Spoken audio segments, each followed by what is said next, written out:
Today we will discuss applications of electrostatics such as photocopier, laser printer and inkjet printer in detail.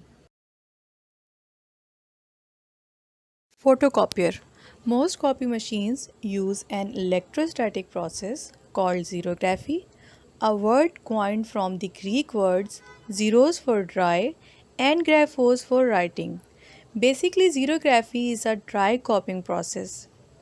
Photocopier use xerography process and we will discuss it in detail today. This figure shows the part of photocopier machine.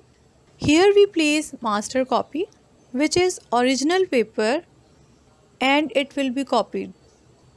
This is rotating drum and it is made of aluminum and it's coated with selenium, which is a photoconductor.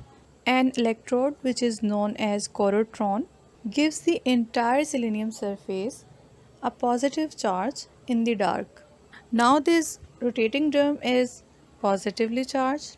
Here is a toner which is powder and which is given negative charges, and here is a blank paper which will be given higher positive charges than this rotating drum.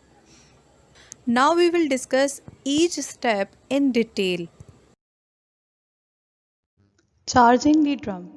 A selenium coated aluminum drum is sprayed with positive charge from points on a device called a corotron.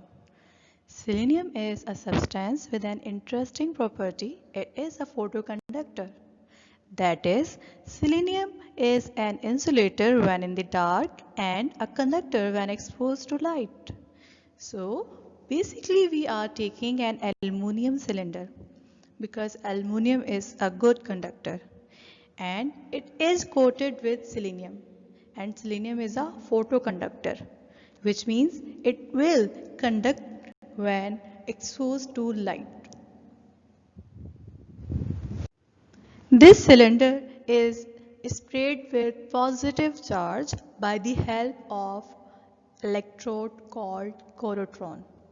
In the first stage of the xerography process, the conducting aluminum drum is grounded so that a negative charge is induced under the thin layer of uniformly positively charged selenium.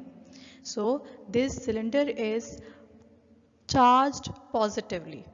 In the second stage, the surface of the drum is exposed to the image of whatever is to be copied. Where the image is light, the selenium becomes conducting and the positive charge is neutralized. In the dark areas, the positive charge remains, and so the image has been transferred to the drum. In the second step, image is focused by the help of mirror and lenses on the drum, and the dark areas remains positively charged and light areas do conduction because selenium do conduction when exposed to light, and we get image on the drum. The third stage takes a dry black powder called toner and sprays it with a negative charge so that it will be attracted to the positive regions of the drum. As this drum is positively charged, so we give toner negative charge so that this toner can be attracted to this positively charged drum.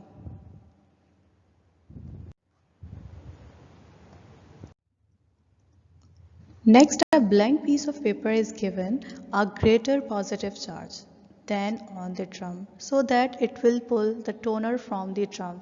We give paper a greater positive charge because toner is attracted to this positively charged drum.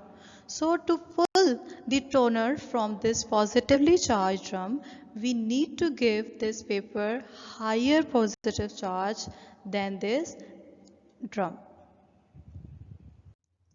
Finally, the paper and electrostatically held toner are passed through heated pressure rollers which melt and permanently adhere the toner within the fibers of the paper.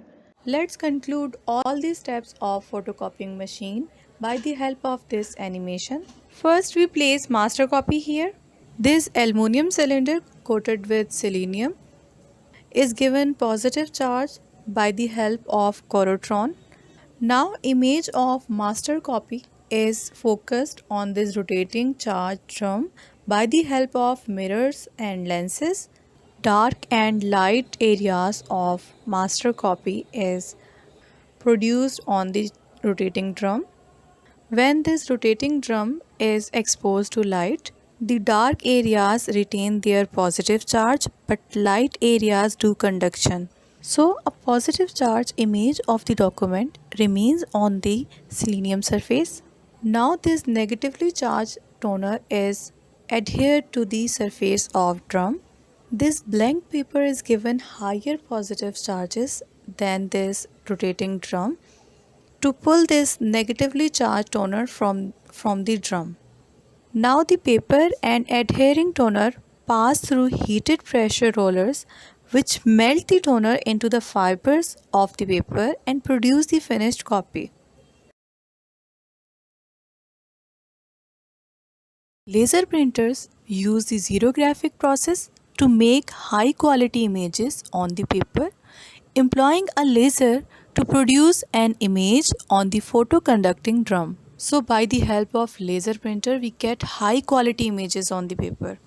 Here the internal structure of laser printer is shown. We provide an electrical current to corona wire and this corona wire gives positive charges to photoreceptor drum. Now this photoreceptor drum is positively charged. Mirrors are used to focus the image on the photoreceptor drum. Laser light is used to hit the photoreceptor drum. Toner is a powder which will be given negative charges and it will be attracted to the photoreceptor drum. Laser printer. A drum is made from a photoconductor. This drum is made from a photoconductor. The primary corona wire places positive charges on the drum. So by the help of this corona wire, we positively charge this drum. Its dark to the charges can go anywhere. The drum is a poor conductor in the dark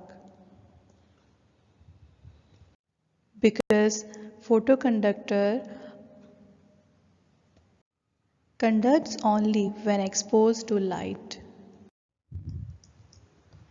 The laser is directed onto the drum, scanning across, turning on and off.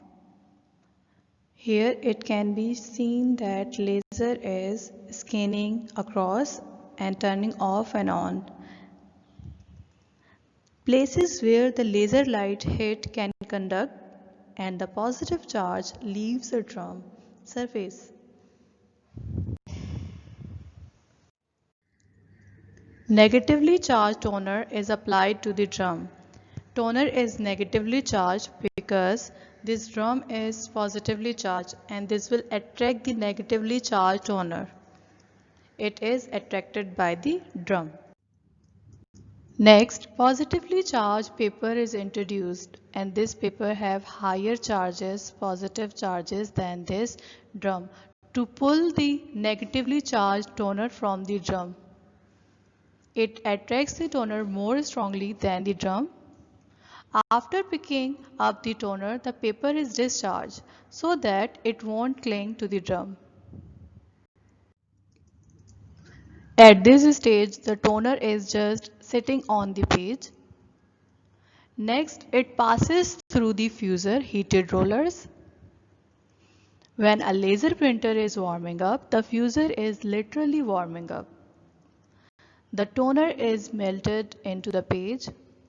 The fuser is made of Teflon, so the toner does not stick to it.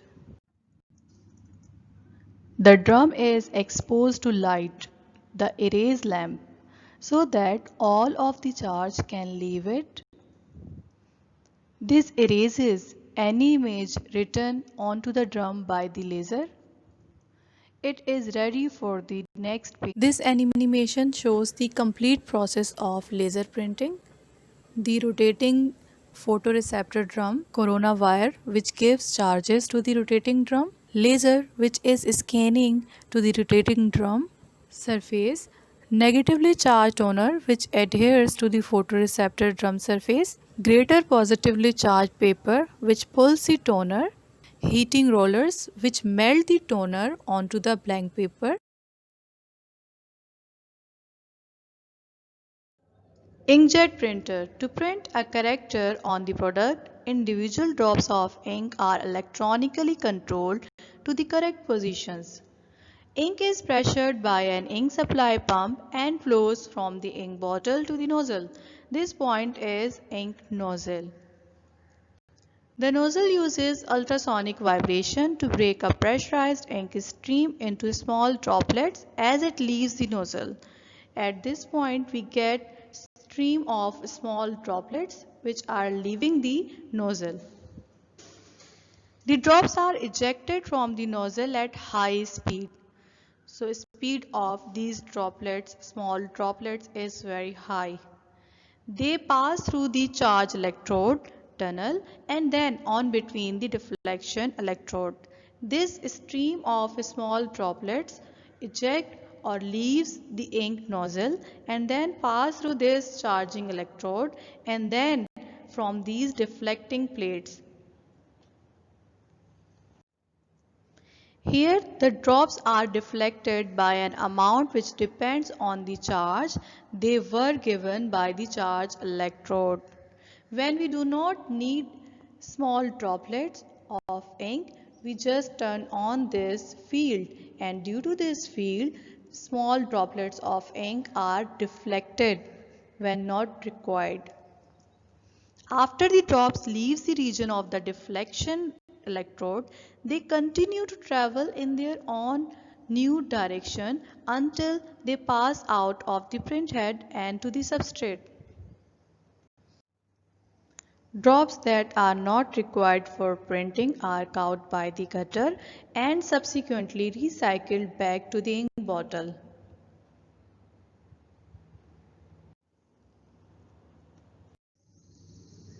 Inkjet printer. The animation of inkjet printer is shown here.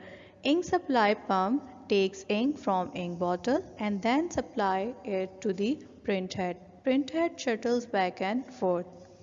Ultrasonic vibration is given to divide the ink into small droplets, and these small droplets are releasing or ejecting from this nozzle and they pass through the charge electrode. These small droplets have very high speed and then they pass through the parallel plate capacitor that are deflection electrode. For example, we want to write character E and these small droplets are combined to write any character. When we don't need these small droplets, we just turn on the parallel plate capacitor field and then due to this field, these small droplets are deflected and they pass through the cutter and they are recycled through this ink return pump in this ink bottle and we can utilize it again. This is the procedure of inkjet printer.